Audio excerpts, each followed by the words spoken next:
4.9 El Niño and La Niña notes. The learning objective is describe the environmental changes and effects that result from El Niño or La Niña events. So it all starts with global ocean surface current and gyres, which is large ocean circulation patterns due to global wind, clockwise in north hemisphere and counterclockwise in south hemisphere. And it's from east to west trade winds between 0 to 30 and push equator currents from east to west. And then westerlies between 30 to 60 push mid latitude current west to east, the other way around. And then upwelling zones, which is areas of ocean where wind blows warm surface water away from a land mass, drying up colder, deeper water to replace it. Upwelling zones brings O2 and nutrients to surface, which is productive fishing, which leads to productive fishing.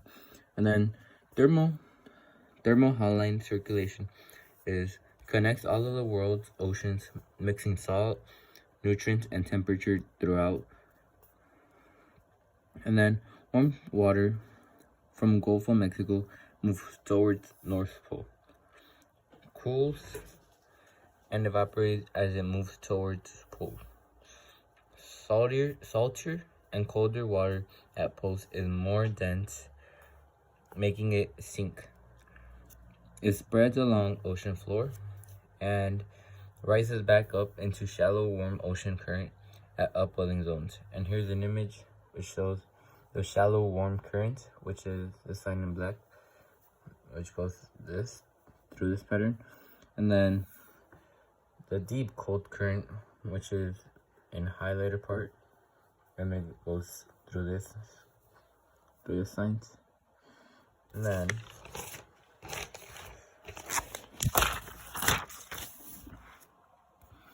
then El Niño Southern Oscillation, which is ENSO, is the pattern of shifting atmospheric pressure and ocean currents in the Pacific Ocean between South America and Australia and Southeast Asia.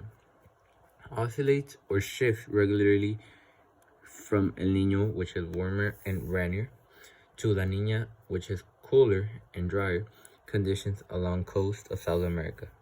Trade winds blow equator water from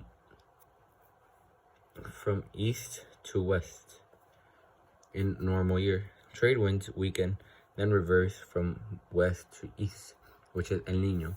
And then stronger than normal trade winds go from east to west, which is La Niña, but in different pattern.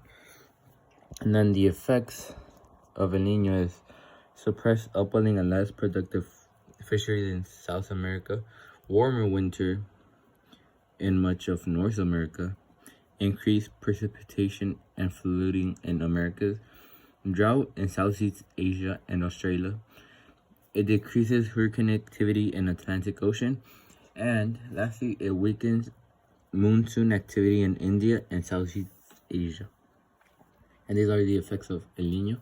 And the effects of La Niña is stronger upwelling and better fisheries in South America than normal, worse tornado activity in U.S. and hurricane activity in Atlantic.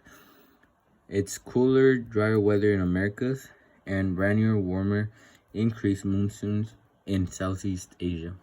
And the effort is describe two environmental problems related to the conditions of an El Niño event.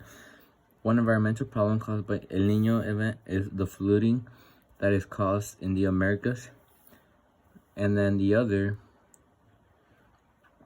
problem is that it causes drought in Southeast Asia, which affects the foods and how they are produced.